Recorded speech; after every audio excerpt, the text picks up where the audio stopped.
No princípio era o Verbo, e o Verbo estava com Deus, e o Verbo era Deus.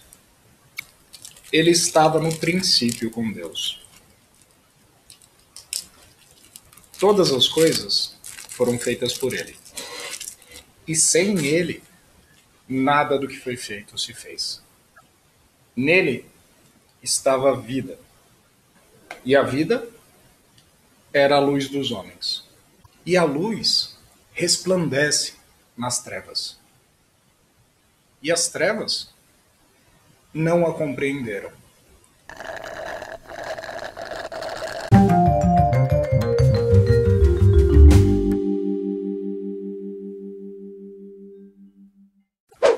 Vamos reescrever isso aí?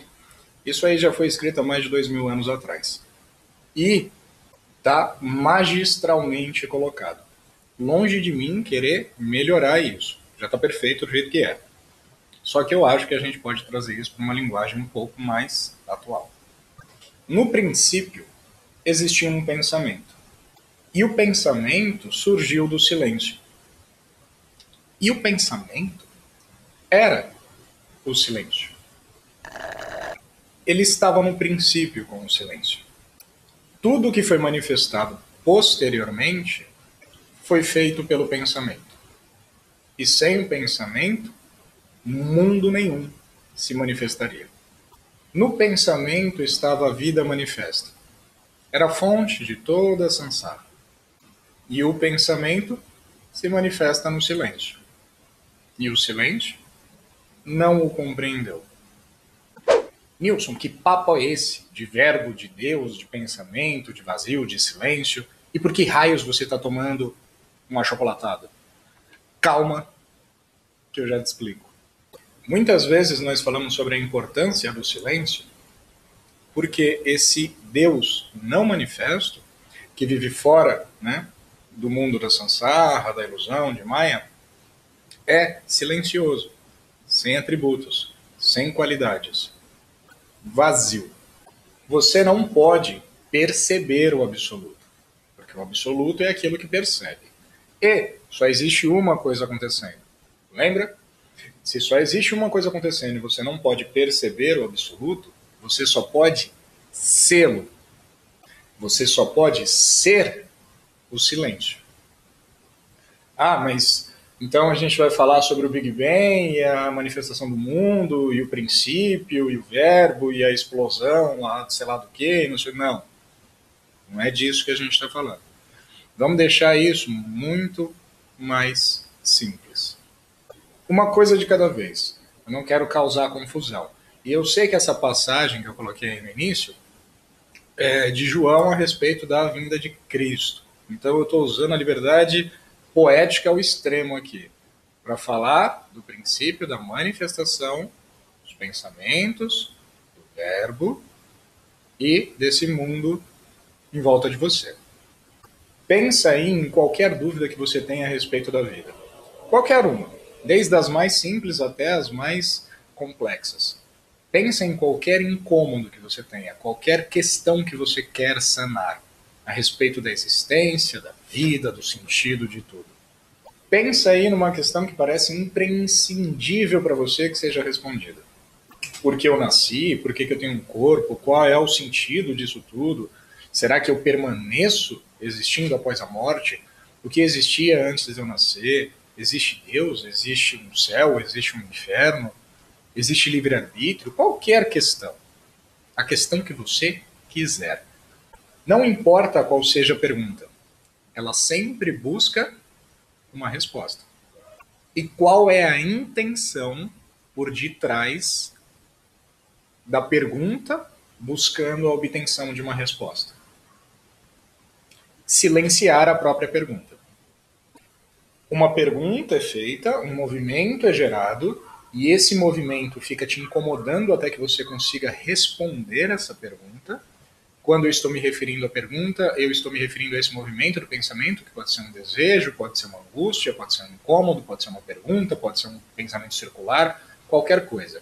Esse movimento é gerado e ele fica te incomodando até que você consiga responder ou criar uma resolução para ele e o silencie.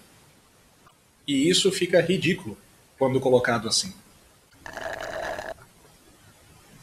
Ou seja, existe o vazio, o absoluto, o silêncio, Deus, como você quiser chamar, e nele aparentemente surge uma questão baseada na sensação de falta, de insatisfação ou de desejo de obtenção de alguma coisa. E essa questão surge com a intenção de silenciar-se a si mesma. E voltar para onde? Para o próprio silêncio de onde ela surgiu. Entendeu o mecanismo? A própria pergunta precisa de uma resposta que a silencie, porque ela, em si mesma, é uma reverberação não natural em cima do absoluto que precisa dissolver-se para voltar de volta para o absoluto. Seria como uma mancha que surge espontaneamente numa tela em branco e fica ali até que você consiga dissolvê-la de volta na tela em branco. Então, se você estiver de frente com um grande sábio e tiver a oportunidade de fazer qualquer pergunta para ele, fundamental sobre a vida, que você considera ser uma pergunta muito importante, o que ele faria é te apontar para o silêncio anterior à formulação da pergunta. Porque esse silêncio já era a resposta que a pergunta está procurando. O silêncio já era a resposta antes da pergunta ter sido feita. É a mesma coisa com um desejo. O mecanismo do desejo, o que satisfaz o desejo, não é o desejo em si, mas a supressão do desejo. Então, eu fui gravar o vídeo, eu estou com um desejo de tomar achocolatado. O que me satisfaz não é o achocolatado em si. É porque um movimento foi criado, eu quero tomar achocolatado. Eu estou com vontade de tomar. Essa vontade fica circulando em cima da sua consciência até que você ignore-a e ela desapareça, porque da mesma forma que ela surgiu, ela vai desaparecer. Ou você vai lá e pega o seu objeto de desejo, satisfaz a vontade, e aí o que acontece com aquela vontade? Quero tomar achocolatado. Ela desaparece. A gente satisfaz o desejo para que ele desapareça. A satisfação que a gente sente quando a gente arruma o emprego dos sonhos, quando a gente alcança aquilo que a gente almejava, quando a gente consegue um carro novo, uma casa legal, quando a gente consegue o amor da nossa vida, quando a gente consegue alcançar qualquer coisa, quando a gente consegue obter qualquer coisa que seja um objeto de desejo, a sensação de felicidade que a gente sente é porque, por um momento, a gente voltou para o vazio. Não existe movimento. Eu consegui cessar o movimento. E o problema dessa mecânica é: o achocolatado é fácil, estava na minha geladeira. Eu vou lá e pego. Facilmente eu supro esse desejo e volto para o silêncio. Mas e se não tivesse na minha geladeira? Talvez isso se tornasse um pensamento circular até a hora que eu saísse de casa e fosse no mercado comprar. Ou eu simplesmente ignoraria, ele duraria um tempo e desapareceria. Mas e quando o desejo é uma coisa bem mais distante? E quando você foca esse desejo em alcançar alguma coisa muito mais complexa, você fica com esse incômodo, com esses pensamentos manifestando esse mundo à sua volta, até que você consiga aquilo. E todo mundo já passou por essa situação, de conseguir alguma coisa que parecia que ia ser sensacional, por exemplo, um carro novo, eu quero, fiquei 3 anos juntando dinheiro para comprar o carro. Quando você senta no carro, comprei, tá pago, tô financiando, sei lá o que eu tô fazendo da vida, você sente um alívio. Esse alívio é a cessação do movimento, não é o carro. Porque vai passar uma semana, você esquece do carro e aí você arruma outra coisa para desejar e você já está insatisfeito de novo. Todos os movimentos buscam a cessação do próprio movimento. Todos os desejos buscam a cessação do próprio desejo. Todos os pensamentos, todos os diálogos, todas as perguntas buscam a cessação de si. mesmos ou mesmas, todos eles buscam a sua própria cessação. Por quê? Porque todas as respostas estavam no silêncio que precede tudo isso. A felicidade de conquistar alguma coisa, de conquistar um objeto de desejo, não está no objeto, está no silêncio anterior ao desejo. O desejo simplesmente está te incomodando. Você quer suprir ele para voltar para aquele silêncio. Se você já assistiu algum dos meus vídeos, você já deve ter visto eu falando e afirmando, né, que o estado absoluto é aquele onde não existem perguntas. É aquele anterior a qualquer tipo de noção. O estado de entendimento absoluto é aquele onde não tem perguntas, não é aquele onde tem respostas. Você não pode acumular coisas no absoluto. Qualquer resposta que seja para a pergunta mais básica do mundo é uma resposta que você teria que acumular, que você teria que guardar, que você teria que adicionar no absoluto. E isso é absurdo, é ridículo. Não tem como. Já foi afirmado milhares de vezes, o absoluto não precisa de nada, de nenhuma resposta, de nenhuma adição. Não tem respostas no final do caminho, porque não tem ninguém lá para fazer perguntas. Quando você não sabe nada, você compreende tudo. O mundo, presta atenção nisso, o mundo à sua volta, esse mundo inteiro aqui, ó, em volta de você, em volta de mim, se ele parece ser físico, se parece que existe um corpo no centro dele, no centro da sua experiência, se ele parece estar envolvido em causalidade, em rede de karmas, se ele tem a aparência de um planeta Terra, ele é só reverberação de pensamentos. Ele é aquilo que você não aceita, ele é aquilo que você está pensando, ele é aquilo que você está gastando energia da própria consciência para tentar responder o que é essa aparência, o que é isso aqui, qual é o sentido. Tudo isso é só diálogo.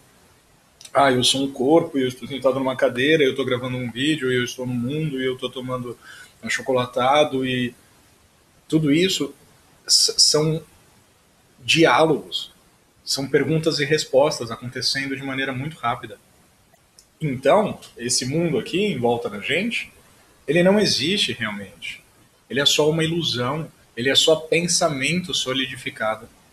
Mas de onde vêm esses pensamentos? Do silêncio. Ué, só o silêncio existe. De onde mais viria? Por isso, Deus e o Verbo são um só. E sem ele, sem o Verbo e sem Deus, nada do que foi feito se fez. Tudo que você pode observar, ou perceber, ou identificar, foi produzido e manifestado através desse verbo. Observa. Eu adoro achocolatado. Eu odeio aquela pessoa. Eu desejo esta coisa. Eu amo minha mãe. Observação. Mãe, se a senhora estiver assistindo, te amo. A senhora é incrível. Eu estou sentado no sofá. Eu percebo a passagem de tempo. Eu nasci no mundo. Eu morrerei. Eu sou uma pessoa. Eu tenho um corpo. Eu manifesto um verbo e logo em seguida um pensamento que conclui esse movimento. A respeito da minha interpretação pessoal desse absoluto. Eu estou criando um mundo o tempo inteiro. Eu estou olhando para o vazio e interpretando ele. Eu, tarará, tarará, eu, tarará, tarará, eu, tarará, tarará, eu, babá, babá, babá. E aí eu vou projetando isso para as outras coisas ao meu redor. Ele, tatatatatatã, ela, bababá, bababá. Ele, tutututututu, eu, bababá, bababá. E a gente fica aqui o tempo inteiro criando um mundo através desse movimento. Eu crio minha própria prisão. Por isso, todas as perguntas em relação à vida são falsas, porque elas partem da premissa de que existe uma vida, de que existe um mundo. E tudo isso é falso, é só uma reverberação na consciência. E tudo isso é falso. São baseados em coisas irreais. Todas essas coisas surgem do próprio verbo que foi manifestado pelo eu, buscando a resposta para suas próprias dúvidas, buscando a supressão do seu próprio movimento. Eu quero saber se existe vida após a morte. Eu preciso entender a origem do sofrimento. Eu desejo viver para sempre. Eu quero me iluminar. A verdadeira resposta estava presente antes de todas essas perguntas. Antes de todos esses desejos, movimentos ou impressões. A resposta para todos esses movimentos é o silêncio que precede o próprio movimento. Porque esse silêncio é a base de onde tudo surge, dura um tempo e é aliviado quando dissolve de volta na fonte. Tá, Nilson, mas você só fica enrolando a gente. Você fica dando volta, fazendo rodeio, mas não dá a porcaria da resposta. E aí, qual é a resposta? Qual é a resposta para isso? O que eu faço com isso? Qual é a pergunta última? Onde eu encontro aquilo que eu estou procurando? Não é óbvio? Olha a última parte da passagem que eu coloquei lá no início do nosso digníssimo João. E a luz resplandece nas trevas. E as trevas não a compreenderam. Ou, com minhas palavras, e o pensamento se manifesta no silêncio. E o silêncio não o compreendeu. A resposta está no silêncio que é anterior a qualquer pergunta, a qualquer noção, até mesmo ao senso de eu. Mas esse silêncio, e agora muito cuidado com a interpretação das palavras, não compreende esses pensamentos que acontecem em cima dele. Por isso que eu falei cuidado com as palavras. Porque eu não estou falando compreender no sentido propriamente dito, comum, ordinário que a gente usa. Compreender no sentido de isso não existe. Por que eu vou compreender algo que não existe? O silêncio já está completo por si só. Aparentes modificações em cima dele são redundantes, porque elas estão procurando ele. O silêncio, Deus, o vazio, não compreende a manifestação. Portanto, não tem uma resposta definitiva. Porque qualquer resposta acontece na manifestação e o silêncio não compreende a manifestação. Lembra desse movimento? Tipo um yin-yang? Tipo uma moeda que tem cara e coroa? Não tem como trazer um entendimento do silêncio para o manifesto. Da mesma forma que não tem como trazer o manifesto para o silêncio. Quando um brilha, o outro é suprimido. É óbvio que não tem uma resposta definitiva. E é óbvio que o silêncio, que Deus, que as trevas, que o vazio, também cuidado com a palavra trevas. Eu sei que isso pode parecer que eu estou falando de uma coisa negativa, mas trevas no sentido de vazio, de absoluto, de sem atributos. Não compreende a manifestação. Porque a manifestação é tudo aquilo que o silêncio não é. E eu já falei isso várias vezes. O mundo, qualquer coisa que você puder apontar e olhar e perceber, é tudo aquilo que você não é. Como você pode compreender aquilo que é o seu exato oposto? Não tem como. Quando você lembra que só tem uma coisa acontecendo, isso é muito importante. Só tem uma coisa acontecendo. Você só pode pensar em uma coisa por vez, porque só existe você. Se você conseguisse pensar em duas coisas ou entender duas coisas ao mesmo tempo, existiriam dois vocês. Dois você. Mas não existe, só existe um você. Então, você é tudo que existe. Só existe uma coisa acontecendo. Se você, como silêncio, como absoluto, entender o mundo, presta atenção. Só tem uma coisa acontecendo.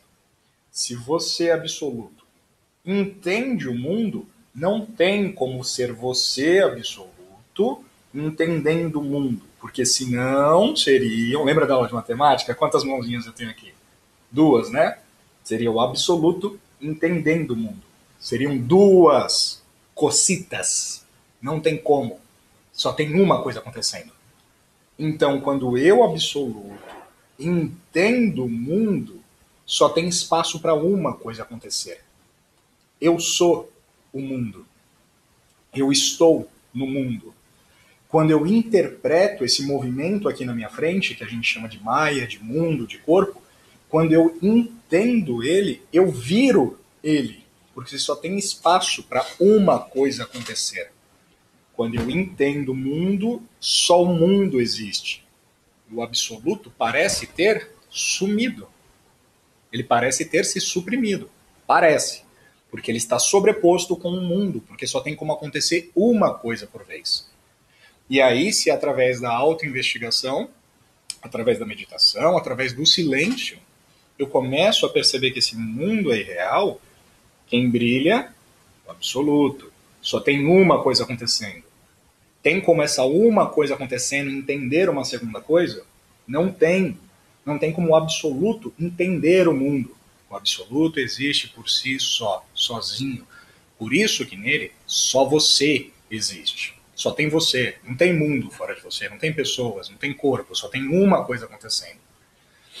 E o absoluto não entende a manifestação. Pelo motivo que eu já expliquei. Porque se ele entender, ele vira manifestação.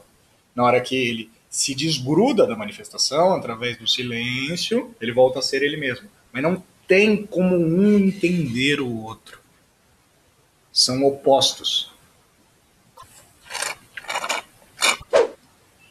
Ah, mas quem entende o quê? Poxa, a manifestação entende a si mesma. Quando você se identifica com o movimento dos pensamentos, das questões, você se torna manifestação e a manifestação se conhece dentro de si mesma. Existe um corpo, existe um Nilson, existe um mundo que ele mesmo conhece e ele mesmo interage. De dentro da ilusão, a própria ilusão se reconhece e vive no seu próprio mundo ilusório, resolvendo suas próprias dúvidas, sofrendo seus próprios sofrimentos. E Deus, ou o vazio, não tem nada a ver com isso. Isso é só um fantasma, uma ilusão. Como eu já expliquei outra vez. Você entende essa pessoa aqui do meu lado dançando Macarena? Não, né? Porque não tem ninguém do meu lado dançando Macarena. O absoluto nunca vai entender a ilusão. Porque a ilusão é a supressão da consciência plena, da consciência real, da consciência de si mesmo, da consciência do silêncio. Por isso que uma das ferramentas mais poderosas é traçar a origem do pensamento eu. Olha os exemplos que eu dei. Do eu manifestando um verbo e manifestando um pensamento em seguida. Dessa junção de manifestação. Qual é o pilar de todos esses movimentos? É o pensamento eu. Então você vai voltando para o pensamento eu até que ele se desfaça nesse silêncio. E você não se desfaz no silêncio fazendo mais perguntas, se movimentando mais ainda, mas sim ficando quieto. No princípio era o verbo. Para aí. Para. Fica aí. E apenas observe todo o resto se desenrolando. Esse princípio, no princípio era o verbo, está acontecendo a todo momento. Esse aqui é o princípio. Não é algo que aconteceu sei lá quando. Esse aqui, esse aqui, isso aqui é o princípio. A cada milésimo de segundo é o princípio. E você sempre tem a opção de parar nesse princípio, antes que um mundo se manifeste. Porque o mundo está se manifestando e se destruindo a todo momento.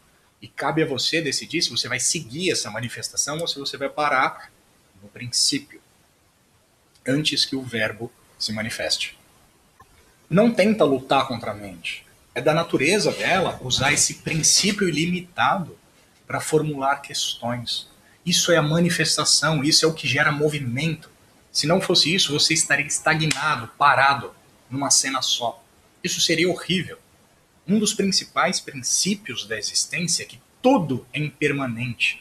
O que causa essa impermanência é esse movimento insatisfatório da mente, buscando respostas para dúvidas que ela mesma criou.